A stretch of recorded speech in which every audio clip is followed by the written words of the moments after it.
భగవంతుడు ఎవ్వరి దుఃఖాన్ని కూడా ఆయన చూడలేడు. దానికి ఉదాహరణ ఈ కథ. ఉల్లిపాయ, టమాటా, బంగాళదుంప ఎంతో స్నేహంగా ఉండేవన్నమాట. ఒకరోజు ఆ మూడు కలిసి నది స్నానం చేసి శివాలయానికి వెళ్ళి శివుణ్ణి దర్శించుకుందామని బయలుదేరాయి. దారిలో ఎదురుగా ఒక ఎద్దు బండి వస్తున్నది చూడకుండా నడుస్తున్న టమాటా బండి చక్రం కింద పడి నలిగిపోయింది పాపం. ఆ బాధను తట్టుకోలేని స్నేహితులు ఉల్లిపాయ, బంగాళదుంప బోరున ఏడ్చారు. కొంత సమయం తర్వాత బాధను దిగమింగుకొని ముందుకు నడవడం మొదలుపెట్టారు. కొంత దూరం నడిచిన తర్వాత పక్కనున్న కొండపై నుండి ఒక బండరాయి జారి బంగాళదుంపపై పడిపోయింది. బంగాళదుంప చితికిపోయింది పాపం. అది చూసి ఒంటరైన ఉల్లిపాయ బోరున విలపించింది. ఏడుస్తూనే శివాలయానికి చేరుకుంది.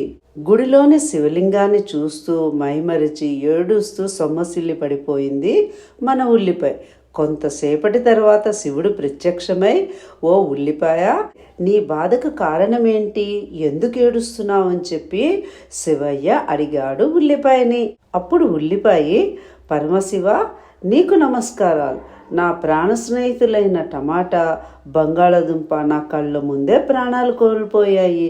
టమాటా చనిపోయినప్పుడు నేను బంగాళదుంప కలిసి బాధపడ్డాం. కానీ బంగాళదుంప కూడా పోయింది. నేను ఒంటరిగా ఉండిపోయాను. కానీ నేను చనిపోయినప్పుడు నా కొరకు ఎవరు ఏడుస్తారు? కన్నీరు కార్చేవారు లేరుగా నాకు అని బాధపడుతున్నానని చెప్పి ఉల్లిపాయ దేవుడితో చెప్పింది. అప్పుడు శివుడు, నీవు బాధపడుకు, ఎవరైతే వంటల కొరకు నిన్ను కోసి నీ మరణానికి కారణమైనారో వారే నీ కొరకు కన్నీరు కారుస్తారు, వారు ఏడుస్తారు. ఇదే నేను నీకు ఇస్తున్న వరం అంటూ శివుడు ఉల్లిపాయకి వరం ఇచ్చేశాడు. అందుకే మనం ఉల్లిపాయ కొయ్యడం మొదలు పెట్టడం ఏంటి, మన కళ్ళ నుంచి బరబరమంటూ కన్నీరు వచ్చేస్తూ ఉంటుంది. చూసారా, భగవంతుడు ఎవ్వరు బాధని కూడా చూసి తట్టుకోలేడు. అందుకనే ఈ ఉల్లిపాయకి ఇలాంటి వరం ఇచ్చాడు. ఓం నమః శివాయ.